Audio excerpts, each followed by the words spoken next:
Hey, in this video, I want to talk to you about a really interesting subject that a lot of people see me post about and they get really interested about it and they go, I've never heard of anything like that. And the topic is called trauma pendulums. And it's a way that I look at clients to make sure that we can really accurately identify where their sources of illness and trauma are really coming from. And the reason we do this is because oftentimes people look too much inward to find the root cause of their trauma, and it becomes more of an internalization process than it needs to be. Where if we just shift our focus a little bit externally and we look at how you fit into a societal framework in a larger macro perspective rather than the micro perspective, we don't see you just as an individual, we see you as an individual inside of a large society, and understanding that in particular helps us really clearly identify what we can do to help. Now, we're going to speak a little bit more in depth about what trauma pendulums are, and when you really start to wrap your mind around this, it's going to make so much sense. So let's keep on going. So when I say trauma pendulum, what do I mean by that? Well, we have to break down what these two words mean. The first word, trauma, and the second word, pendulum. The first word, trauma, is very clinically well understood. What does it mean to be traumatized? It means something relating to an experience that's relived in real time, because really at the core of things, there's only what's called the present moment. But because we have a mind, we're able to access things that have happened in the past, as well as imagine and envision things that can happen in the future. So oftentimes trauma will come from past events that happened to us, that did happen, and we re-experience them somatically, which means that we literally viscerally feel a traumatic experience, and that re-traumatizes us again and again and again. So that's how we define trauma. Now, a pendulum is something that requires quite a lot more explanation, but I'll try to keep it as brief as possible. A pendulum is a metaphor. It's a framework for understanding structures of information. If you look at an ideology, let's say a political party or even a cult of some sort, or even a society at large, they operate based on internal rules and structures. We would call this a thought structure. Now, this thought structure, specifically what it does is it actually helps to provide a set of rules by which the people inside of this organization live and operate by. Now, people inside of a pendulum may not necessarily see that they are in fact inside of a pendulum. It's invisible to them. So, there are two rules that a pendulum has for its members. And just in a moment, we're going to speak more about that. Okay, so when we talk about the two rules that all pendulums have, the two rules are as follows. The first rule of a pendulum is that a pendulum is always in need of survival through the process of growing, and it doesn't want to die. Now, the first way that a pendulum gets its energy to survive and not die is to get more membership, more adherents, more people who are following the structure and the rules of this thought structure and this collection of rules. The second way is not by getting more members, because in an infinite world, you can always find more people to join an organization or a thought structure or a pendulum, but we don't live in an infinite world where there are infinite people. We live in a finite world where there are finite amounts of people and a finite amount of adherents. So the second way which a pendulum survives and gets more energy is to extract more and more value out of each existing member of the pendulum. So what does that look like? Well, if you're in a healthy, thriving pendulum where everything's good, then the ritualistic behavior for each member doesn't have to be too extreme, because the pendulum always wants to look for external members that it can bring in. Now, if you're in an organization with light structural rules, it's easy to get more people in. But the larger the thought structure grows, the more complicated it becomes, and the maybe more adversarial it appears to other pendulums who are also trying to not lose members and not lose energy to other pendulums, the more aggressive the pendulums can get in terms of keeping people inside of that thought structure. And we're going to continue the conversation and speak a little bit more about what it looks like when a pendulum is not having such a great time getting more adherence or extracting more energy from its existing members.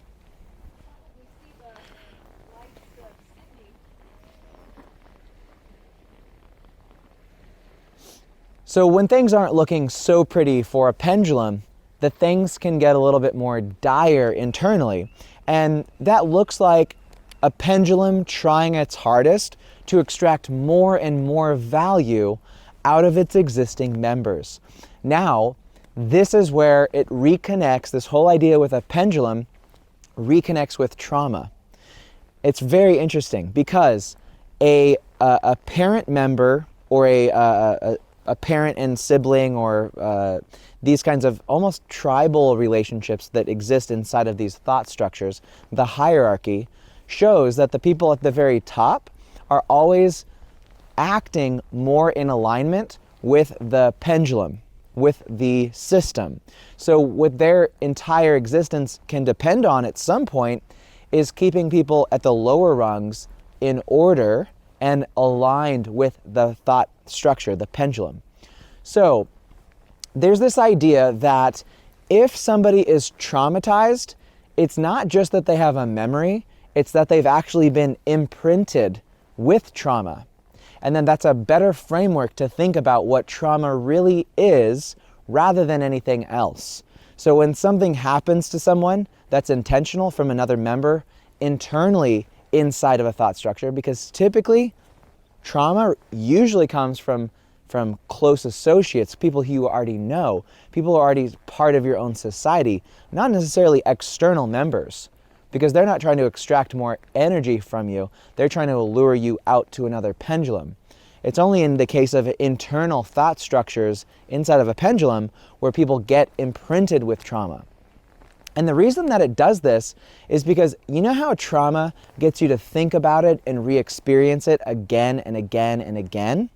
Well, that's sort of like taking the rules of the pendulum, imprinting them onto another person, and then making the conditions of their escape almost impossible unless they can break free of the trauma first.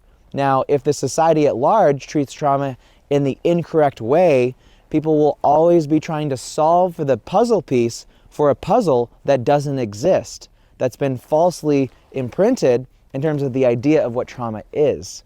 So once you really see this pattern, and once you really see that trauma really does come from a larger societal space and has a lot more to do with you being almost looked at as a battery pack to be extracted from energetically by thought structures, and it's not necessarily the members themselves, because the people at the top of a pendulum hierarchy actually act fully in accordance with the control that the pendulum exerts upon them.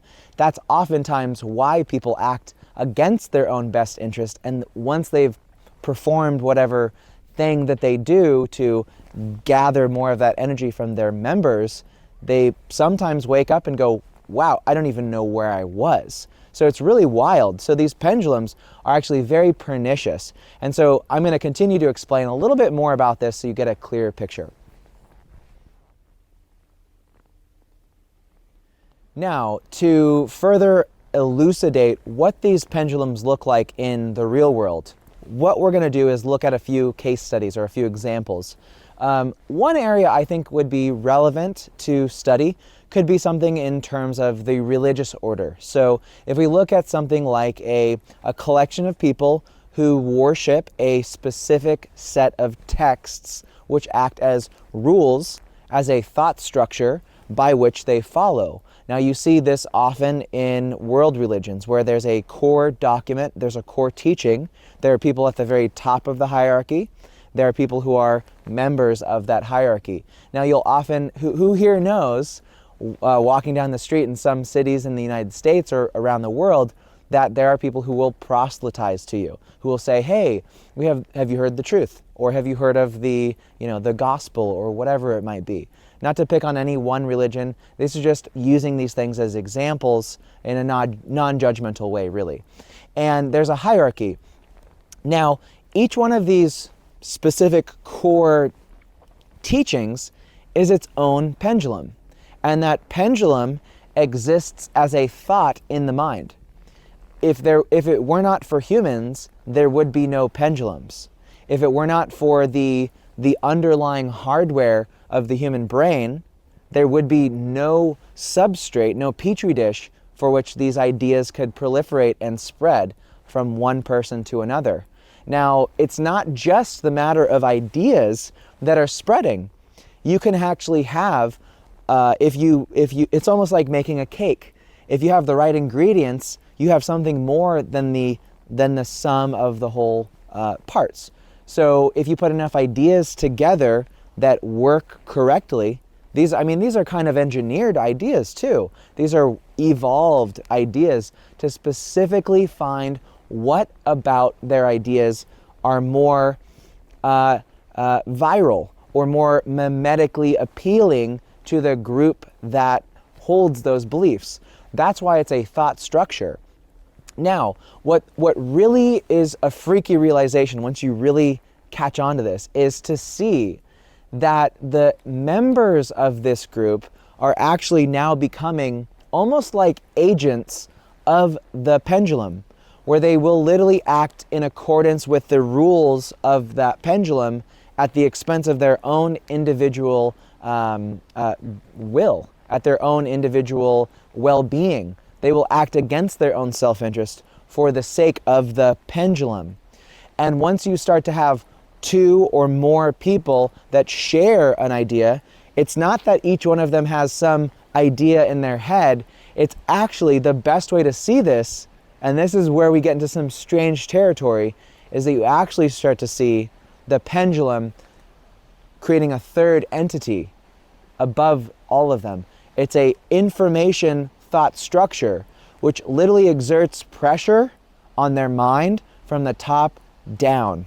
It almost acts as a form of mind control amongst the members of that pendulum without needing any external source. There's no need for any kind of a conspiracy. They're in the pendulum. They act as the creators and the receivers of the thought structure in real time. That's why these things can be so invisible to the members, because they don't see it.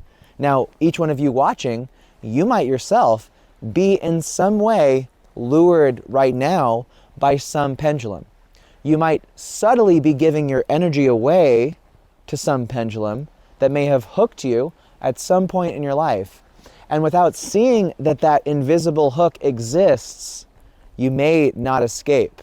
And what I'm going to teach you next is a little bit about how to escape those pendulums and how to live a free life. Cool. So, what does it mean to be inside of a pendulum? Well, it just means that you've adopted some of the beliefs, some of the rules and values and standards for how you operate on a day-to-day basis into your life. You've invited willingly the rules and the beliefs and the thoughts that came from potentially a very external source. And again, going back to that pendulum, if you look at the two rules of a pendulum, we will realize that there really is nothing in the rules of a pendulum that are looking out for your own best interest, unfortunately. All a pendulum cares about is survival. That's all it knows. That's all it can really care about, because it's survival of the fittest. There are more pendulums than there are human minds to propagate in. So it's very competitive for a pendulum to find new adherents, to bring them in, and to extract more and more energy out of each individual member. So it's highly likely that right now you have adopted some of those hooks that came from a pendulum. Some are worse than others. A volleyball club is not as damaging potentially as a cult, but they also have that same sort of informational structure. They can all be freed from, and they can all take and take and take more and more and more before we realize it's too late. So, how do you free yourself from this hook of these pendulums that you may be existing in? It's a really interesting thing. The first thing you have to know is that when you're in that pendulum and you can feel the force of the pendulum swinging back and forth, right? Checking in on you. Hey, how much are you really in belief of this pendulum in particular? How much are you really exerting in terms of energy right now? It's going to come in check.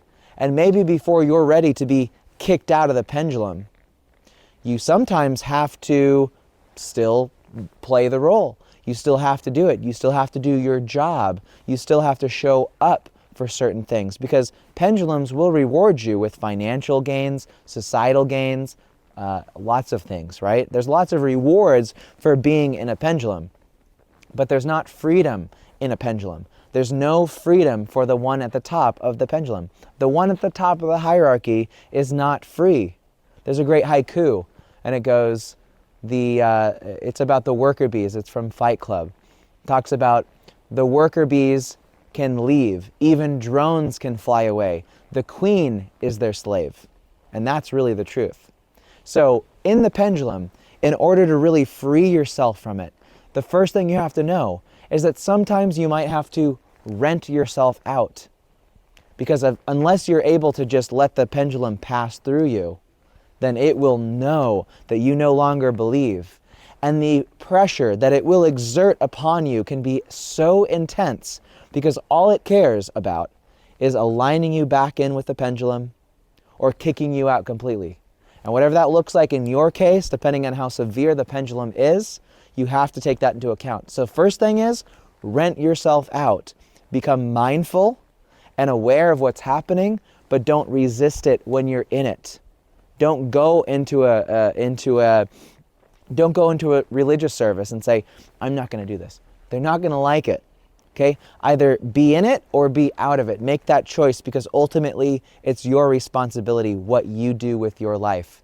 Now the second thing is that likely many of you also watching have been imprinted with the pendulum's thought structure somewhere in your mind. And the most important thing to realize here is that pendulums are way smarter than you are. They've developed over millions and millions of years of human mental, conscious, evolving development. So it's you, David, versus Goliath, the pendulum. They have millions of years of evolutionary advantage to get to where they are today. Don't think for a second that you can outsmart a pendulum. You have to know that they exist, know where they are, and know what to do. And you realize that when you're out, you're out. Okay? And when you're in it, you're in it. There is no middle ground. You're either going to get more energy extracted from you, or you're going to leave and be a free person, be a free soul, be free of the pressure of the pendulum. And now doing that, that's a lifelong journey to learn, to see. Now when you first learn this, you might think, aha, I get it, but you really don't. You need help. Now there's a few recommendations I would make for you. So if you check out the description of this video, I will link a specific book that might help elucidate some of these frameworks for you to really help you start to get a grasp of it. Okay? So I wish you the best of luck on your journey. I hope this has made sense, and I hope that we can all be free in our own time and place when it's right for us. Thank you so much.